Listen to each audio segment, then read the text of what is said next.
Hoofstuk 52. Hierdie hoofstuk berus op Johannes 10 vers 1 tot 30. Die goeie herder. Ek is die goeie herder. Die goeie herder lê sy lewe af vir die skape. Ek is die goeie herder en ek ken my eie en word deur my eie geken. Net soos die Vader my ken, ken ek ook die Vader en ek lê my lewe af vir die skape.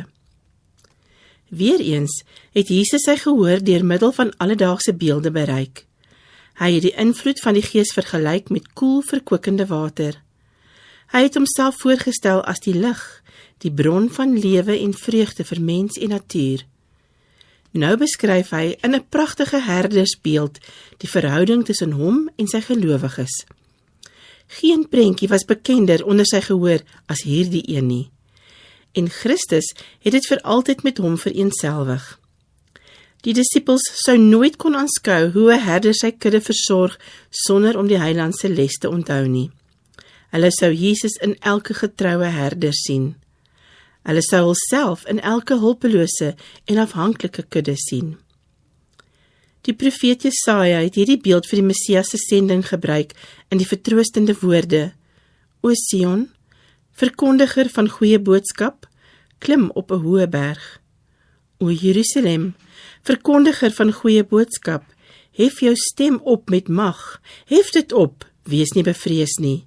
Sê aan die stede van Juda, hier is julle God, hy sal sy kudde laat wei soos 'n herder, hy sal die lammers in sy arm vergader en aan sy bors dra. Die lammeroeie sal hy saggies lei. Jesaja 40 vers 9 tot 11. Dawid het gesing, die Here is my herder, niks sal my ontbreek nie. Psalm 23 vers 1. En die Heilige Gees het deur Esegiel verklaar, ek sal een enkele herder oor hulle verwek, en hy sal hulle laat lei. Die wat verlore is, sal ek soek, en wat weggedryf is, sal ek terugbring, en wat gewond is, sal ek verbind, en die sieke sal ek versterk. Ek sal 'n verbond van vrede met hulle sluit, en hulle sal nie meer 'n prooi vir die nasies wees nie, maar hulle sal veilig woon sonder dat iemand hulle verskrik. Esegiel 34 vers 23, 16, 25 en 28. Christus het hierdie profeseë op hom toegepas, en het die teenstelling tussen sy karakter en die van die leiers van Israel geskets.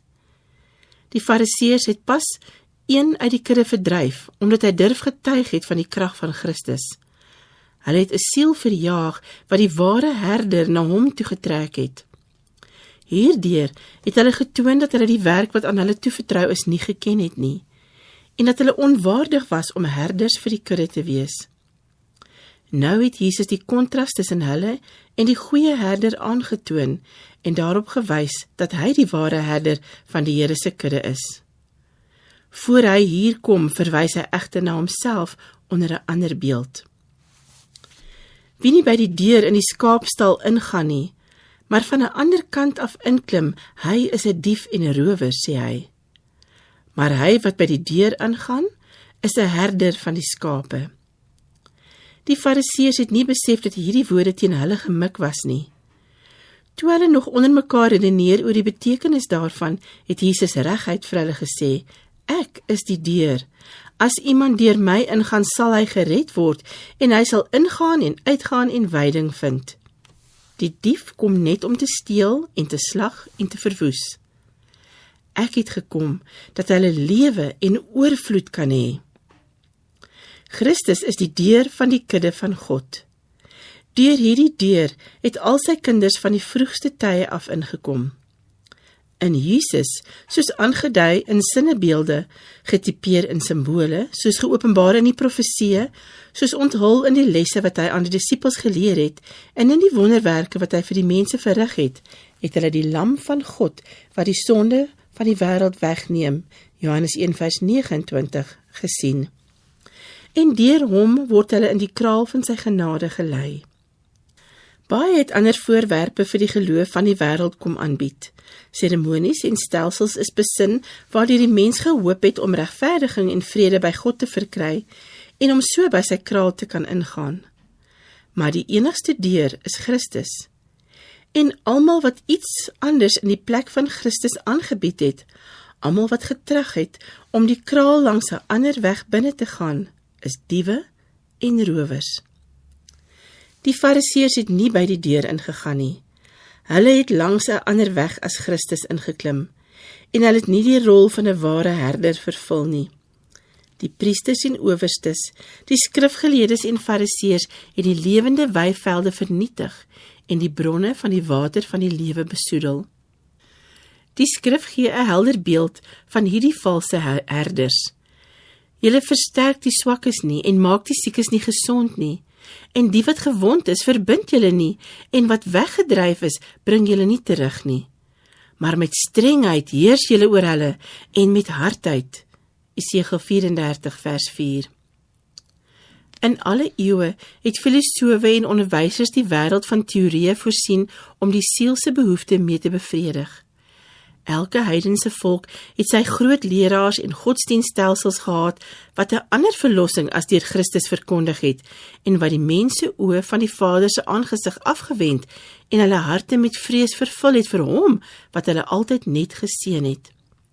Hul werk neig om God te beroof van wat sy eie is, sowel deur skepping as deur verlossing.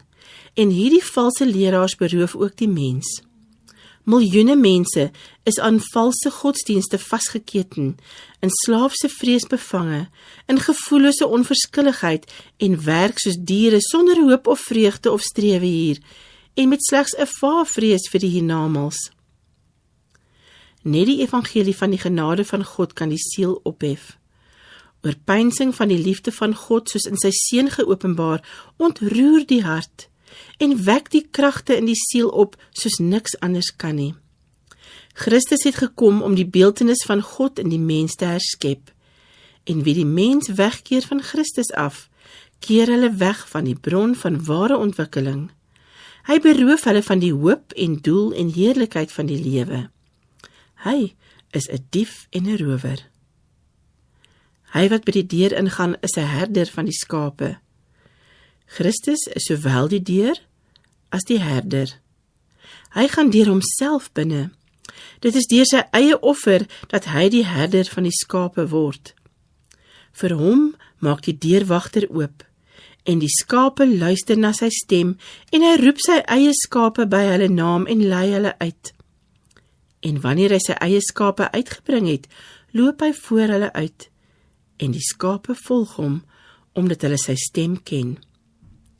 Van alle skepsele is die skaap die bangste en hulpelooste, en in die ooste sorg die herder onvermoeid en ononderbroke vir sy kudde. In die ou dae, soos nou, was daar weinig veiligheid buite die onmuurde stede. Plunderaars van die swerwende grensstamme of roofdiere uit hul skuilplekke in die rotse lê en wag om die kuddes te verras. Die skaapwagter het sy kudde bewaak, wetende dat dit op gevaar van sy eie lewe is. Jakob, wat Laban se kuddes opgepas het in die weivelde van Haran, beskryf sy eie onvermoeide arbeid soos volg. Ek was 'n man wat bedags deur die hitte verteer is en snags deur die koue, en my slaap het gevlug van my oë. Genesis 31 vers 40. En dit was terwyl hy sy vader se skape opgepas het, dat Dawid as seun die leeu en die beer eiehandig aangedurf en die gesteelde lam uit hul kake gered het. Terwyl die herder sy kudde oor rotsheuwels lei, deur woude en woeste klowe, na graskolle langs die strome, terwyl hy hulle deur die eensame nag op die berge bewaak, hulle teen rowers beskerm, die sieklike en swakke teer versorg, word sy lewe een met hulle sin. Sterk en tedere bande bind hom aan die skape van sy sorg. Hoe groot die kudde ook al, die herder ken elke skaap. Elkeen het sy naam en reageer op daardie naam as die herder roep. Soos die aardse herder sy skape ken, so ken die goeie herder sy kudde wat deur die hele wêreld versprei is. Julle is my skape, die skape van my weide, julle is mense. Ek is julle God, spreek die Here, Here. Jesus sê, ek het jou by jou naam geroep, jy is myne. Kyk, Ek het jou in die handpalms gegrafeer. Esegiel 34 vers 31, Jesaja 43 vers 1 en Jesaja 49 vers 16. Jesus ken elkeen van ons afsonderlik en het medelee met ons swakhede. Hy ken ons almal op ons name. Hy ken die huis waarin ons woon, die naam van elke inwoner. Hy het sy dienaars al opdrag gegee om na 'n sekere straat in 'n sekere stad toe te gaan en na so en so 'n huis om een van sy skape te vind. Jesus ken elke siel so goed asof hy die enigste is vir wie die Heiland gesterf het. Hy voel saam met elkeen in sy nood.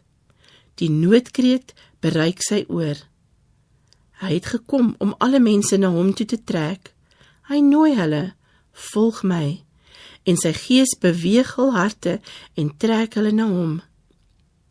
Baie weier om getrek te word. Jesus weet wie hulle is.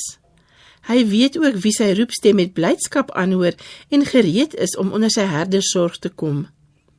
Hy sê, my skape luister na my stem, en ek ken hulle, en hulle volg my.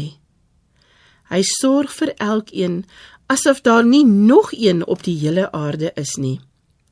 Hy roep sy eie skape by hul naam en lei hulle uit, en die skape volg hom, omdat hulle sy stem ken. Die oosterse herder jaag sy skape nie aan nie. Hy maak nie op geweld of vrees staat nie, maar loop voor hulle uit en roep hulle. Hulle ken sy stem en gehoorsaam hom. So maak die heilandherder met sy skape. Die skrif sê, U het U volk so skape gelei deur die hand van Moses en Aaron. Deur die profeet verklaar Jesus, ja, ek het jou lief gehad met 'n ewige liefde, daarom het ek jou getrek met goedertierenheid. Hy dwing niemand om hom te volg nie. Met koorde van liefde, sê hy, het ek hulle getrek. Psalm 77 vers 21, Jeremia 31 vers 3 en Hosea 11 vers 4. Dit is nie die vrees vir straf of die hoop op 'n ewige beloning wat Christus se disippels beweeg om hom te volg nie. Hulle aanskou die Heiland se weergalose liefde, geopenbaar in sy pelgrimstog op aarde, vanaf die krib van Bethlehem tot die kruis van Golgotha, en die aanskouing lok, versag en onderwerp die siel. Liefde ontwaak in die hart van die aanskouers. Hulle hoor sy stem en volg hom. Soos die herder voor sy skape uitgaan en eers die gevare langs die weg trotseer, so maak Jesus met sy volk. Wanneer hy sy eie skape uitgebring het, loop hy voor hulle uit. Die pad na die hemel is deur die Heiland se spore geheilig. Die pad kan wel steil en woes wees, maar Jesus het daar langs gewandel. Sy voete het die skerp dorings plat getrap om die paadjie vir ons makliker te maak. Elke las wat ons geroepe word om te dra, het hy reeds gedra. Hoewel hy nou opgestyg het na die teenwoordigheid van God en die troon van die heelal deel, het Jesus nie 'n greintjie van sy simpatieke geaardheid verloor nie. Dieselfde tedere, simpatieke hart is vandag ontvanklik vir al die mensdom se weemoed. Die hand wat deurboor is, word vandag uitgestrek om sy volk wat in die wêreld is, oorvloediger te seën. En hulle sal nooit verlore gaan tot in ewigheid nie, en niemand sal hulle uit my hand ruk nie. Die siel wat hom aan Christus oorgegee het, is kosbaarder in sy oë as die hele wêreld. Die Heiland sou deur die smarte van Golgotha gegaan het, as maar net een vir sy koninkryk gered kon word. Hy sal nooit iemand vir wie hy gesterf het versaak nie. Tensy sy volgelinge verkies om hom te verlaat, sal hy hulle vashou. Deur al ons beproewinge het ons 'n onfeilbare helper. Hy laat ons nie aan onsself oor om teen die versoeking te stry, om die bose te beveg en om eindelik deur laste en leed vernietig te word nie. Hoewel hy nou vir die menslike oog onsigbaar is, kan die oor van die geloof sy stem hoor sê, moenie vrees nie, ek is met jou. Ek was dood en kyk, ek leef tot in alle ewigheid. Openbaring 1 vers 18. Ek het jou leed deurgemaak, jou stryd ondervind, jou versoekinge verduur. Ek ken jou trane, ek het ook geween. Die smarte wat te diep verborge is om aan 'n mens meegedeel te word, ken ek. Moenie dink jy is verlate nie. Al voel geen hart op aarde saam met jou in jou pyn nie. Kyk na my en lewe. Berge mag wyk en heuwels wankel, maar my goedertierenheid sal van jou nie wyk en my vredebond nie wankel nie, sê die Here jou ontfermer. Jesaja 54 vers 10. Hoe lief 'n herder sy skape ook mag hê. Hy het sy eie seuns en dogters liewer. Jesus is nie net ons herder nie. Hy is ons ewige Vader en hy sê, ek ken my eie en word deur my eie geken. Net soos die Vader my ken, ken ek ook die Vader. Johannes 10 vers 14 en 15. Watter geweldige verklaring. Die eniggebore seun, hy wat in die boesem van die Vader is, hy wat God sy metgesel genoem het, in Sagaria 13 vers 7, die gemeenskap tussen hom en die ewige God word geneem om die gemeenskap tussen Christus en sy kinders op aarde mee uit te beeld. Omdat ons die gawe van sy Vader is en die beloning van sy arbeid, het Jesus ons lief. Hy het ons as sy kinders lief. Leser, hy het u lief. Die hemel self kan u niks groters, niks beters gee nie. Vertrou daarom. Jesus het aan die siele oor die hele aarde gedink, wat deur valse herders mislei is. Hy het verlang om diegene wat deur die wolwe verstrooi is, bymekaar te maak as die skape van sy weiding, en hy het gesê, ek het nog ander skape wat nie aan hierdie stal behoort nie. Ek moet hulle ook lei, en hulle sal na my stem luister, en dit sal wees een kudde, een herder. Daarom het die Vader my lief, omdat ek my lewe aflê om dit weer te neem.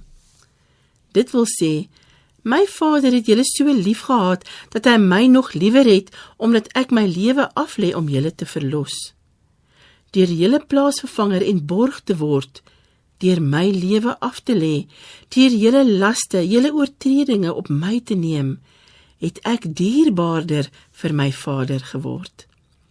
Daarom het die Vader my lief, omdat ek my lewe aflê om dit weer te neem. Niemand neem dit van my af nie, maar ek lê dit uit myself af. Ek het mag om dit af te lê, en ek het mag om dit weer te neem. Hoewel hy as mens sterflik was, was hy as God die bron van die lewe vir die wêreld. Hy kon die dood trotseer het en geweier het om hom aan sy mag te onderwerp, maar hy het sy lewe vrywillig afgelê, sodat hy lewe en onsterflikheid kon bring. Hy het die sonde van die wêreld gedra, sy vloek verduur, sy lewe as offer gegee, sodat die mens nie ewig hoef te sterf nie. Nogtans het hy ons krankhede op hom geneem, en ons smarte, die het hy gedra. Hy is ter wille van ons oortredinge deurboor. Ter wille van ons ongeregtighede is hy verbrysel. Die straf wat vir ons die vrede aanbring, was op hom, en deur sy wonde het daar vir ons genesing gekom. Ons het almal gedwaal soos skape. Ons het elkeen sy eie pad geloop. Maar die Here het die ongeregtigheid van ons almal op hom laat neerkom. Jesaja 53 vers 4 tot 6.